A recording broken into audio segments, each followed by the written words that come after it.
अस्सलाम वालेकुम नाजरीन, मैं हूं आपकी होस्ट अनिशा और आप देख रहे हैं K21 न्यूज़ और हमारा शो हेल्थ 21 जो कि है ईसा लेबॉर्ट्री की जानिब से। और आज हम बात करेंगे ब्रेस्ट कैंसर अवेयरनेस सेशन है। आज का हमारे साथ डॉक्टर साहिबा मौजूद हैं, सारा आरिफ। उनको वेलकम करती हूँ। अस्सलाम वालेकुम। वालेकुम अस्सलाम। कैसी हैं आप? अल्हम्दुलिल्लाह। अच्छा, पहले तो मैं ये पूछना चाहूँगी कि पाकिस्तान में ब्रेस्ट कैंसर आप क्या समझते हैं कि कितनी तेज़ी से फैल रहा है? अच्छा, बहुत शुक्रिया आपका। ब्रेस्ट कैंसर जो है वो पूरी दुनिया की ख़वातीन में जो पाया जाने वाला सबसे कॉमन कैंसर है, वो होता है। जहाँ तक हम पाकिस्तान की बात करें तो पाकिस्तान में इस कैंसर की शरह में तेज़ी से इजाफा देखने में आया है और पाकिस्तानी ख़वातीन जो हैं वो दुनिया में उनका दूसरा नंबर है इस हवाले से, ब्रेस्ट कैंसर के हवाले से। न सिर्फ शरह में इजाफा हुआ है बल्कि हमारे मुल्क में जो एक पॉपुलेशन है वो यंग लोगों की भी बहुत ज़्यादा इन्वॉल्व हो रही है, इस बीमारी से बहुत मुतासर हो रही है और ओल्ड एज ग्रुप भी जो है वो बहुत मुतासर हो रहा है। सो जहाँ बाहर के ममालिक में देखा गया है कि ये 40-45 साल से ऊपर की डिज़ीज़ है, पाकिस्तान में ब्रेस्ट कैंसर जो है वो 20 साल की उम्र से लेके 30 साल की उम्र की ख़वातीन में भी अब तेज़ी से बढ़ रहा है। ठीक। अच्छा, अब मुझे ये बताइएगा कि आया अगर कोई घर पे फीमेल बैठी हुई है और उससे फील कुछ हो रहा है या कुछ चेंजेस अपने अंदर अगर ये पाई जाएं तो आपने फ़ौरन डॉक्टर के पास जाना और अपने टेस्ट करवाने। ऐसी कौन सी चीज़ है जो हम खुद एग्ज़ामिन कर सकते हैं घर बैठे भी, उसके बाद हम अपने डॉक्टर के पास जाएँ, तो ऐसी वो कौन सी चीज़ें हैं?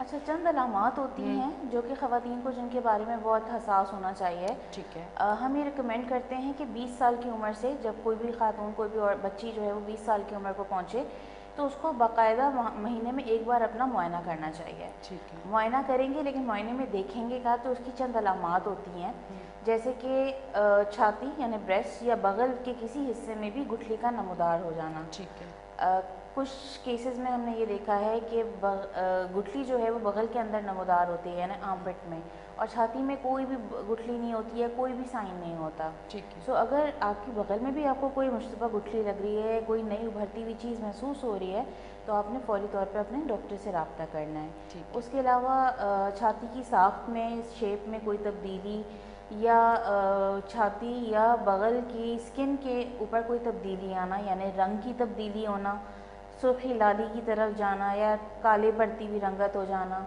या फिर स्किन का धंस जाना, स्किन की डिम्पलिंग हो जाना, या फिर उसके अलावा निपल से किसी भी किस्म का डिस्चार्ज आना। अगर बिल्कुल ठीक है। ओके। तो अगर इस किस्म की कोई अलामात किसी को महसूस हो रही हैं तो उनको चाहिए है कि वो फ़ौरन से पहले अपने डॉक्टर के पास जाएं और रुजू करें, क्योंकि डॉक्टर ही देख के आपको बता सकता है कि ये आया कि कैंसर की अलामात हैं या बहुत सारी ऐसी बेज़रर ब्रेस्ट की कंडीशंस होती हैं जिसमें कुछ इस तरह की अलामात रोनुमा हो सकती हैं। अच्छा, वो गुठली जो नमूदार होगी, क्या उसमें पेन भी होगा? अच्छा, ज़्यादातर लोगों का ये कॉन्सेप्ट होता है कि जो कैंसर की गुठली है, अगर किसी को गुठली हो ब्रेस्ट में और उसको पेन हो रहा हो तो लोग समझते हैं कि ये कैंसर की गुठली है। ब्रेस्ट में होने वाली जो ज़्यादातर गुठलियाँ हैं, तकरीबन 80% गुठलियाँ, पहली बात तो ये कि वो बेज़रर होती हैं, वो कैंसर नहीं होती। और कैंसर की गुठली में दर्द उस वक्त जाके शुरू होता है जब बीमारी एक हद से ज़्यादा बढ़ जाती है। जो गुठलियाँ साइलेंट बैठी हुई होती हैं, जो खामोशी से बैठी हुई होती हैं, उमूमन वो गुठलियाँ कैंसर की हो सकती हैं। हो सकती हैं। ठीक है जी। ये आपने हर महीने ज़रूर खुद देखना है कि अगर ऐसा कुछ आपको लग रहा है कि ऐसा कुछ है तो फ़ौरन आपने अपने डॉक्टर के पास जाना है। डॉक्टर के पास जाना है और टेस्ट, कौन सा टेस्ट होता है जो पहले डॉक्टर आपको देता है? तो जब हम ब्रेस्ट को देखते हैं, कोई भी पेशेंट हमारे पास क्लिनिक में आता है जिसको हम ब्रेस्ट की अलामत के लिए या ब्रेस्ट की बीमारी के लिए एवेलुएट करते हैं, तो हम एक लफ्ज़ बोलते हैं ट्रिपल असेसमेंट। ट्रिपल असेसमेंट का मतलब ये होता है कि पहले तो डॉक्टर आपको देखता है, मुआयना करता है, हिस्ट्री एग्जामिनेशन होती है। उसके बाद दूसरा मरहला आता है जिसमें हम अल्ट्रासाउंड या मेमोग्राम करवाते हैं, और वो हर पेशेंट की एज के हिसाब से होता है। अमूमन 40 साल से जो ऊपर की ख़वातीन हैं उसमें हम मेमोग्राम, अल्ट्रासाउंड दोनों एडवाइस कर रहे होते हैं। उससे जो नीचे की एज ग्रुप में ख़वातीन हैं उनका हम अल्ट्रासाउंड कराते हैं। कुछ केसेस में इवन यंग पेशेंट्स के अंदर हम दोनों टेस्ट करवा रहे होते हैं, लेकिन ये आपका डॉक्टर ही देख के डिसाइड कर सकता है कि आपको किस टेस्ट की आपकी एज और आपकी हिस्ट्री के हिसाब से ज़रूरत है।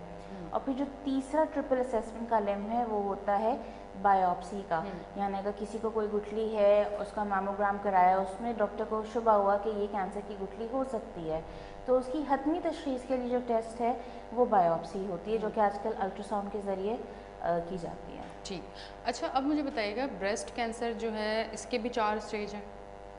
कैंसर के इसके कितने मुख्तलिफ स्टेज? स्टेजेस होते हाँ। हैं, ठीक है। कुछ ब्रेस्ट कैंसर जो है वो अर्ली स्टेज में होता है, कुछ ब्रेस्ट कैंसर लेट स्टेज में होता है। जो लोगों के लिए जानना अहम बात है वो ये है कि जो अर्ली स्टेज का कैंसर होता है, देखें उसमें ट्रीटमेंट मुकम्मल मुमकिन होता है, उसके सर्वाइवल रेट 90% से ज़्यादा होते हैं। It's a curable disease. ठीक है। जब बीमारी फैल जाती है या तो छाती और बगल में ही वो ज़्यादा हो जाए, या फिर वो चौथी स्टेज में ये होता है कि वो ब्रेस्ट और बगल से निकल के मरीज़ के लिवर में चली जाती है, हड्डियों या बोन्स में चली जाती है, लंग्स में, फेफड़ों में चले जाती है, तो उस वक्त ज़ाहिर है सर्वाइवल रेट्स भी पेशेंट के कम होते हैं, ट्रीटमेंट भी और ज़्यादा मुश्किल हो जाती है। तो अगर किसी को कोई अलामत ऐसी छाती में महसूस हो रही है जो कि अब नॉर्मल है, जो कि नॉर्मल से हट के है, तो वो लाजमी तौर पे अपने डॉक्टर से रब्ता करें, क्योंकि ब्रेस्ट कैंसर का शुमार उन चंद कैंसर्स में होता है जिनका अगर अर्ली डिटेक्शन हो जाए, यानी जल्द अज जल्द तशख़ीस हो जाए, तो उसका मुकम्मल इलाज मैसर है। अर्ली स्टेज में आपके पास केसेस आए हैं, ऐसा है? ऐसा होता है, बिल्कुल ऐसा होता है। लेकिन पाकिस्तान में जो है ना, वो ब्रेस्ट कैंसर के हवाले से बात करना एक बहुत टैबू समझा जाता है, लोग बताते नहीं हैं। पहले तो और ये होता था कि ख़वातीन बताती नहीं थी जब तक कि वो गुठली भर के उनकी स्किन को नहीं इन्वॉल्व कर लेती थी या बॉडी में कहीं फैल नहीं जाती थी। तो हमारे पास अभी भी और पहले भी जो ज़्यादातर केसेस आते थे वो 3rd या 4th स्टेज के आते थे।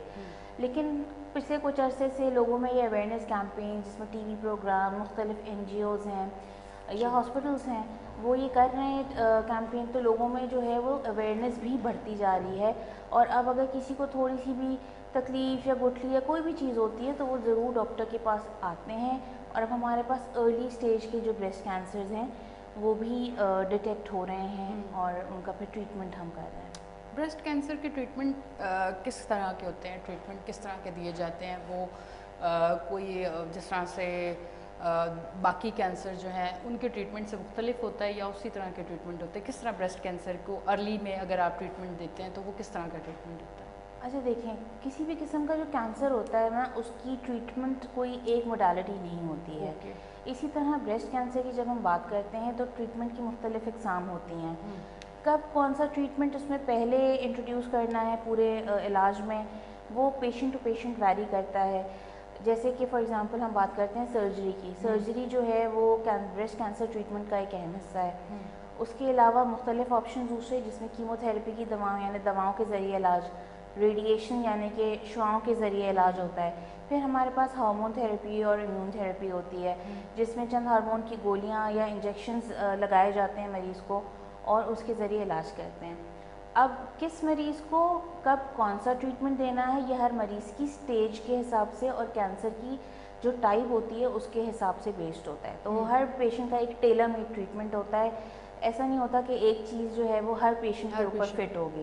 तो हर पेशेंट की स्टेज, उसकी एज, उसकी ट्यूमर टाइप के हिसाब से उनको फिर वो ट्रीटमेंट स्टार्ट किया जाता है। अच्छा, वैसे ये जो वो इलाके हैं जैसे कराची एक वो शहर है जहाँ मैं समझती हूँ कि बहुत सारी चीज़ें आपके लिए आसान हो जाती है, ट्रीटमेंट लेना भी आसान हो जाता है। अगर आप कराची से बाहर की तरफ जाएं, जो गांव देहात हैं, क्या वहाँ केसेस ऐसे ज़्यादा हैं या वहाँ के केसेस अगर आते हैं वो अर्ली स्टेज में आते हैं? अच्छा, वहाँ हमारे पास अनफॉर्चुनेटली नेशनल लेवल पे कोई ऐसी कैंसर रजिस्ट्री नहीं है, कोई ऐसा डेटा नहीं है जो हमें एग्जैक्ट फिगर्स बता सकें। कराची जैसे शहर में तो फिर बहुत सारी सहूलियात हैं, लेकिन उसके बावजूद हमारे पास भी अभी बहुत सारी ख़वातीन ऐसी आती हैं जो कि लेट स्टेज में आती हैं, जिन तक सेहत का हुसूल नहीं होता या फिर जो शर्मा के, घबरा के और डॉक्टर तक नहीं जाती। सो जो फार फ्लैश्ड एरियाज़ हैं या इंटीरियर प्रोविंस में या इंटीरियर पाकिस्तान में जो भी एरियाज़ हैं, वहाँ पे हम एग्जैक्ट बता नहीं सकते, लेकिन जो केसेस ज़्यादातर वहाँ से रेफ़र होके आ रहे होते हैं वो स्टेज 3 या 4 के होते हैं। अगेन क्योंकि लोगों में इतना शऊर नहीं है, उनको इतनी मालूमात नहीं होती, और अगर होती हैं तो हेल्थ केयर फैसिलिटी तक उनका एक्सेस नहीं होता। जब तक पेशेंट हमारे पास आता है डिज़ीज़ काफ़ी हद तक बढ़ चुकी होती है। स्टेज 3 और 4 जो है उसका मुमकिन है इलाज मुमकिन है। स्टेज 4 में बीमारी जो है वो बढ़ के आपकी बॉडी के दूसरे ऑर्गन्स को भी इन्वॉल्व कर लेती है।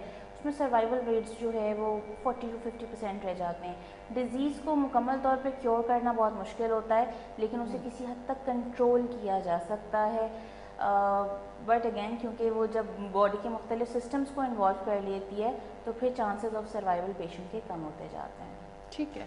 अच्छा, जिस तरह से पाकिस्तान में बहुत सारी चीज़ों में तरक्की की तरफ हम लोग गए हैं, कैंसर के ट्रीटमेंट में भी कुछ चीज़ें चेंजेस कुछ आए हैं, या पुराने जिस तरह से ट्रीटमेंट कीमो और वो सारी चीज़ें, रेडिएशन और वही ट्रीटमेंट वही चल रहे हैं, या इसमें भी कुछ चेंज आया है? देखिए, कैंसर एक ऐसी बीमारी है कि जिसके लिए ट्रीटमेंट जो हैं और गाइडलाइंस जो हैं वो तकरीबन हर साल रिवाइज़ हो रही होती हैं। कोई ना कोई नई थेरेपी, कोई ना कोई नई चीज़ आ रही होती है। जहाँ तक हम पाकिस्तान की बात करें तो बड़े शहरों में तो डेफिनेटली आई कैन से कि ऐसे बहुत सारे इदारे हैं और ऐसे बहुत सारे हॉस्पिटल्स हैं जहाँ डॉक्टर्स बिल्कुल अपडेटेड गाइडलाइंस के साथ पेशेंट का इलाज भी कर रहे हैं। और शहरों में जो है वो मुख्तलिफ जो नई ट्रीटमेंट मोडालिटीज़ हैं वो ऑफ़र भी की जा रही हैं। लेकिन जस्ट फॉर वन थिंग कि अभी कुछ ट्रीटमेंट्स ऐसे होते हैं जिनकी कॉस्ट बहुत हाई होती है ऑब्वियसली तो इस वजह से पेशेंट की अफोर्डेबिलिटी का ज़रूर इसमें एक इशू आ सकता है। बट अदरवाइज़ इस वक्त जो भी दुनिया में लेटेस्ट ट्रीटमेंट ऑफ़र हो रही है, पाकिस्तान में ऐसी बहुत सारे हॉस्पिटल्स, ऐसे बहुत सारे इदारे हैं जो वो ट्रीटमेंट ऑफ़र कर रहे हैं पेशेंट को। अच्छा, अगर कोई कैंसर के फर्स्ट स्टेज में, ब्रेस्ट कैंसर के, और उसकी शादी होने वाली है, आप क्या समझते हैं कि वो एक मैरिड लाइफ जी सकता है?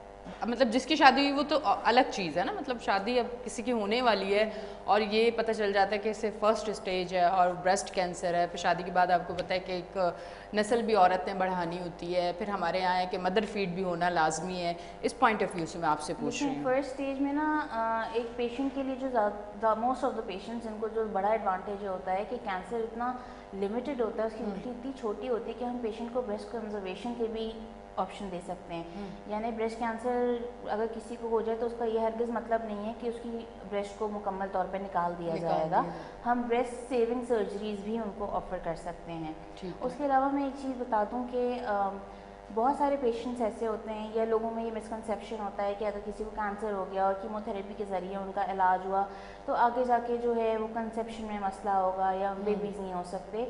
ये भी एक मिथ है क्योंकि कीमोथेरेपी वगैरह से जो भी या रेडिएशन से जो भी हार्मफुल असरात होते हैं, बाल गिर जाना, नाखूनों का ख़राब होना, सेहत गिरना, with the passage of time जब ट्रीटमेंट ख़त्म हो जाता है तो पेशेंट्स के वो सारे जो सिम्टम्स होते हैं वो रिवर्स होते हैं, बाल भी आने लगते हैं, कंसीव करने में भी कोई इश्यू नहीं होता। हाँ, first 2 years after the treatment हम पेशेंट को बोलते हैं कि they should avoid conceiving, but after that patients conceive करती हैं, पेशेंट्स के बच्चे होते हैं, वो अपनी फैमिली मैरिड लाइफ बहुत सही तरीके से गुजार रहे होते हैं। अच्छा, आप क्या समझती हैं कि जैसे और माउथ कैंसर के लिए बड़ी चीज़ें कही जाती हैं कि वो इसलिए होता है कि आप इस तरह की चीज़ें इस्तेमाल करते हैं, आपको पता है कराची वाले हैं तो कराची वाले कौन सी चीज़ें ज़्यादा इस्तेमाल करते हैं, तो क्या ब्रेस्ट कैंसर के लिए भी ऐसा है कि लड़की को अपनी बॉडी का किस तरह से ख्याल रखना चाहिए, किस तरह से सोना चाहिए, हार्ड कोई अंडर गारमेंट्स नहीं पहनना चाहिए, कोई इस तरह की चीज़ें होती हैं उसकी वजह से होता है, या ऐसा कोई रीज़न नहीं होता ब्रेस्ट कैंसर होने का? अच्छा, देखिए, ब्रेस्ट कैंसर के कुछ रिस्क फैक्टर्स होते हैं। लोगों और कुछ मिथ्स हैं जो लोगों में बहुत घूम रहे हैं, इसीलिए पूछा मैंने आपसे। मैं वन बाय वन दोनों इश्यूज अलग हैं उनको एड्रेस करूँगी। रिस्क फैक्टर्स जब ब्रेस्ट कैंसर की बात करते हैं तो कुछ मॉडिफाइबल रिस्क फैक्टर्स हैं, यानी कि जो आपके इख्तियार में है उनको आप कंट्रोल करके अपना कैंसर बनने का रिस्क कुछ हद तक कम कर सकते हैं। ठीक है, कुछ ऐसे नॉन मॉडिफाइबल रिस्क फैक्टर्स हैं जिनमें आपका कोई इख्तियार नहीं है। अब जो मॉडिफाइबल रिस्क फैक्टर्स हैं वो हमारी कुछ लाइफस्टाइल अगर हम मॉडिफिकेशंस करें, ज़िंदगी में कुछ तब्दीली ले आएँ तो हम अपना कैंसर बनने का रिस्क कम कर सकते हैं। उनमें शामिल होता है आपका हेल्दी लाइफस्टाइल, यानी सेडेंट्री लाइफस्टाइल ना हो। जो भी हम आम रोज़मर्रा में लोग हैं वो ये ना करें कि बस घर के काम किया और उसको जो है वो एक्सरसाइज समझ लिया। अपनी ज़िंदगी में चेंज लाइए, healthy life habits, healthy eating, weight control होना चाहिए है। वॉक या एक्सरसाइज किसी भी फॉर्म की आपकी ज़िंदगी का हिस्सा होना चाहिए, चाहे आप हफ्ते में 4 या 5 दिन करें, बट ये तमाम वो चीज़ें हैं। उसके अलावा स्मोकिंग अवॉइड करना और अल्कोहल, ये दो नॉन रिस्क फैक्टर्स हैं कैंसर के डेवलपमेंट, स्पेशली ब्रेस्ट कैंसर के डेवलपमेंट में। तो ये वो चीज़ें हैं कि अगर आप अपनी ज़िंदगी में थोड़ी बेहतर ले आएँ, हेल्दी लाइफस्टाइल इख्तियार करें, हेल्दी डाइट लें, एक्सरसाइज करें, स्मोकिंग और अल्कोहल को अवॉइड करें, तो इससे आप अपना ब्रेस्ट कैंसर बनने का रिस्क कम कर सकते हैं। उसके अलावा जैसे मैंने बात की कि कुछ नॉन मॉडिफाइबल रिस्क फैक्टर्स होते हैं, तो नॉन मॉडिफाइबल रिस्क फैक्टर्स में सबसे पहले तो ये कि फ़ीमेल जेंडर होना। यानी कि ख़वातीन में ज़ाहिर है ब्रेस्ट कैंसर सबसे ज़्यादा पाया जाता है। हम कहते हैं कि 9 में से 1 खातून जो है, क्या मर्द में भी पाया जाता है? बिल्कुल। अच्छा, मतलब मर्दों में भी ब्रेस्ट कैंसर हो सकता अच्छा, है। उस पे भी हम जाएंगे, पहले ये आप बताएं फिर उस पे भी जाते हैं। और उसके अलावा जो है वो कुछ फैमिली हिस्ट्री अगर हो पॉजिटिव, यानी किसी के ख़ानदान में उनकी वालदा, खाला, नानी को, बहनों को, या मतलब किसी के बच्चे को अगर मतलब बेटी को कैंसर रहा हो, ब्रेस्ट कैंसर रहा हो, तो वो खातून जो है वो रिस्क पे ज़्यादा आती है। तो उनको उनकी फैमिली में जो उनकी फ़र्स्ट डिग्री ब्लड रिलेटिव्स हैं, जो सगे खूनी रिश्तेदार हैं, उन ख़वातीन को अपनी स्क्रीनिंग लाजमी करानी चाहिए। उसके अलावा कुछ जेनेटिक म्यूटेशंस ऐसी होती हैं, जीनियाती तब्दीलियाँ, जिनकी वजह से ब्रेस्ट कैंसर का रिस्क ज़्यादा होता है। इसमें BRCA1 और BRCA2 जीन जो है वो सबसे ज़्यादा कॉमन है। और मतलब अगर किसी को BRCA1 या BRCA2 जीन डायग्नोस होती है, तो उसमें 80% तक इम्कानात होते हैं कि ज़िंदगी की किसी मरहले पे ब्रेस्ट कैंसर डेवलप होगा या कोई और कैंसर डेवलप हो सकता है। तो ये चीज़ है। उसके अलावा अर्ली मेनार्की, लेट मेनोपॉज होना, या फिर हम कहते हैं कि फ़र्स्ट चाइल्ड बर्थ अगर 30 साल की उम्र के बाद हो, तो उन पेशेंट्स में भी या उस पॉपुलेशन में भी ब्रेस्ट कैंसर होने के इम्कानात बढ़ सकते हैं। अर्ली मेनोपॉज मतलब किस एज का आप कहेंगे? थोड़ा अच्छा है कि आज तो अर्ली मेनार्की बेसिकली देखें, जो प्यूबर्टल एज होती है वो यूजुअली 12-13 ईयर्स तक होती है, बट आजकल हमने देखा है कि 9-10 ईयर्स की एज में भी बच्चों को ये स्टार्ट हो जाता है। Then apart from that late menopause 55 years के बाद, almost it's not a defined age, कोई सेट क्राइटेरियाज नहीं है, लेकिन यूजुअली एक 55 तक की एज तक अमूमन ख़वातीन on an average menopause achieve कर लेती हैं। तो उसकी एज के बाद अगर किसी को पीरियड्स का चल रहा है सिलसिला, तो हार्मोन एक्सपोजर बेसिकली बॉडी में बढ़ जाता है। इस वजह से जो है वो उनको रिस्क बढ़ जाता है उनका। ठीक, अब ज़रा वो जो मैंने सुन के बड़ा हैरत किया कि मर्द हजरात को ब्रेस्ट कैंसर होता है, थोड़ा उस पर बताएं कि मर्द हजरात भी मेल भी? हाँ बिल्कुल, क्योंकि मेल्स के अंदर भी ब्रेस्ट टिश्यू मौजूद होता है, लेकिन मेल्स में इसकी शरह बहुत कम होती है। यानी कि अगर हम ओवरऑल ब्रेस्ट कैंसर केसेस की बात करें, तो 0.5 to 1% केसेस जो हैं वो मेल ब्रेस्ट कैंसर्स के होते हैं। यानी हमने कहा 9 में से 1 खातून हायर देन एवरेज रिस्क पे है ब्रेस्ट कैंसर डेवलपमेंट की, तो मर्दों में तकरीबन 800-850 में से 1 मर्द को रिस्क है ब्रेस्ट कैंसर डेवलप होने का। यूजुअली ये वो मर्द हजरात होते हैं जिनकी फैमिली में जेनेटिक म्यूटेशंस होती हैं। तो अगर किसी को स्पेशली BRCA1 BRCA2 जीन की म्यूटेशन डायग्नोस हुई है, तो फिर उनकी फैमिली को भी ये टेस्टिंग करवानी होती है, और पाकिस्तान में हमारे पास इसका टेस्ट अवेलेबल है। ये सिम्टम्स होंगे जो फीमेल को हैं, सेम वैसे ही होगा जैसे आपने स्टार्ट में बताया कि गुटलियाँ बनना और निपल्स में से डिस्चार्ज होना, ये प्रॉपर ये सारी चीज़ें यही होंगी के साथ होता है, और ट्रीटमेंट ऑप्शंस भी यही ऑफर किए जाते हैं। अच्छा, फिर ट्रीटमेंट भी इसी तरह से होता है? बिल्कुल। ठीक है जी। नाजरीन, असल में हम जब बात करते हैं कि हमने अपनी जो भी बीमारी है वो सिर्फ ब्रेस्ट कैंसर नहीं, उससे आगे भी जाके, क्योंकि आप ईसा लेबॉर्ट्री देखते हैं हर हफ्ते, हमारा एक अलग टॉपिक होता है, और उसका रीज़न ये होता है कि हेल्थ 21 में ईसा लेबॉर्ट्री आपको ये बताना चाह रहा है कि अगर इस तरह की कोई सूरत हाल होती है या इस तरह की चीज़ें होती है, तो आप फ़ौरन अपने डॉक्टर के पास जाएं और बेहतरीन तरीके से अपना ट्रीटमेंट किस तरह से आप करवा सकते हैं। अच्छा, मुझे ये बताएं कि अमूमन ऐसी चीज़ें मैं लोगों से सुनती हूँ, आज इस पर भी बात कर लेते हैं कि कुछ बीमारियाँ होती हैं जिसके बारे में कहते हैं कि कम एज में अगर होंगी तो फिर आप सह नहीं सकेंगे, और आप एक 40 के बाद होती हैं तो फिर आप इतने पावरफुल आपकी बॉडी होती है कि आप उस बीमारी को गुजार लेते हैं। ये इसमें ब्रेस्ट कैंसर में भी ऐसी कोई चीज़ है? क्योंकि आपको पता है कि हम रेमेडीज़ और इन चीज़ों की बातें, इधर उधर की बातों पे ज़्यादा फोकस करते हैं, ना कि अपने डॉक्टर की। हालांकि ज़्यादा हमें अपने डॉक्टर की सुननी चाहिए ताकि मुश्किल हालात में हम ना आए। देखिए, कैंसर की ट्रीटमेंट में ना सबसे अहम बात ये होती है कि इरिस्पेक्टिव ऑफ द एज वो किस स्टेज में आपने डायग्नोस किया है। ठीक है। ठीक है, ये बहुत अहम होती है। इवन यंग पेशेंट्स हमारे पास ऐसे बहुत होते हैं 30s की एज में जो कि स्टेज 4 पे डायग्नोस होते हैं। उनमें सर्वाइवल डेफिनेटली मुख्तलिफ होता है। जहाँ तक हेल्थ की बात है, ऑब्वियसली जब पेशेंट एक गुड हेल्थ में होता है तो आप उसके अंदर सारे ट्रीटमेंट ऑप्शंस कंसिडर कर सकते हैं, क्योंकि जो कैंसर की ट्रीटमेंट होता है उसमें जो कुछ ड्रग्स होती हैं, आप हर मरीज़ को हर ड्रग दे नहीं सकते। पेशेंट को फिज़िकली हेल्थ के तौर पे उनको फिट होना चाहिए, यानी कि अगर कोई बहुत ही कोई कार्डियक पेशेंट है या कोई डायबिटिक है, बहुत सारी ऐसी दवाएं हैं जो उनको सूट नहीं करेंगी, तो ऑब्वियसली फिर उनका वो रिस्पॉन्स नहीं आएगा। तो एज एंड हेल्थ कंडीशंस की को मद्देनज़र रखते हुए हम उनका ट्रीटमेंट फिर टेलर कर रहे होते हैं। लेकिन again the most important factor is the stage at diagnosis irrespective of the age. ठीक है, अब मुझे ये बताइएगा कि एक ब्रेस्ट कैंसर का आपने ट्रीटमेंट किया और ट्रीटमेंट बिल्कुल ख़त्म हो गया, तो उसके बाद भी क्या होल लाइफ कोई ऐसी मेडिसिन हैं जो जारी रहती हैं कि नहीं बस ट्रीटमेंट ख़त्म हो गया, सारी मेडिसिन ख़त्म हो गई, सब कुछ ख़त्म हो गया, या कुछ टाइम के बाद आपने ज़रूर आना है अपने डॉक्टर के पास विज़िट करना है, कुछ ऐसे टेस्ट होते हैं जो लाजमी करवाने होते हैं, या वहीं पर बस सिलसिला अब रुक चुका है? थोड़ा सा ये ज़रूर बताइएगा, क्योंकि अमूमन हम किसी भी बीमारी का जब सुन लेते हैं कि आप वो ख़त्म हो चुके हैं, दोबारा अपने डॉक्टर के पास उसके लिए जाते ही नहीं है, ना हम अपने कोई टेस्ट करवाते हैं। अच्छा, सो देखिए, कैंसर पेशेंट जो होता है ना वो अपने डॉक्टर के साथ लाइफ लॉन्ग फॉलोअप पे रहता है। हम अपने पेशेंट्स को जब भी ट्रीट करते हैं तो हम इनिशियल कुछ फ्यू मंथ्स में जो है वो हम उन्हें 6 महीने पे, फिर साल भर में, फिर 2 साल पे, इस तरह से हम उनका वक्फा बढ़ाते रहते हैं। ठीक है। सो आपको हमेशा सर्वेलेंस पे रहना होता है अपने डॉक्टर के साथ। वो आपको एग्जामिन करता है, आपको सब साइंस एंड सिम्टम्स एक्सप्लेन करता है कि जी अगर आपको खुदा न खास्ता कोई इस तरह की तब्दीली लगे तो आपने हमारे पास आना है। उसके अलावा कुछ स्क्रीनिंग टेस्ट होते हैं जो हम वक्फे से पेशेंट्स का कराते हैं। अगर हम ब्रेस्ट कैंसर की बात करें तो ब्रेस्ट कैंसर के लिए चंद ऐसी दवाएं होती हैं जो हार्मोनल ट्रीटमेंट होता है। ठीक है। कुछ ऐसे कैंसर्स होते हैं जिसमें हार्मोनल ट्रीटमेंट इफेक्टिव होता है। 5 से 10 साल के लिए कुछ गोलियां शुरू कराई जाती हैं उन मरीजों को, और वो इफेक्टिव होती हैं अगेंस्ट रिकरेंस ऑफ कैंसर। ठीक है जी, शो का टाइम खत्म हो चुका है, इसलिए मैं जल्दी चाह रही थी कि जवाब मिल जाए। बहुत बहुत शुक्रिया, आप तशरीफ़ लेके आई। अच्छा जी नाजरीन, आप देख रहे थे हेल्थ 21 जो कि है ईसा लेबॉर्ट्री की जानिब से। अपनी होस्ट एनिशा को दें इजाज़त, फिर मिलेंगे। अल्लाह हाफ़िज़।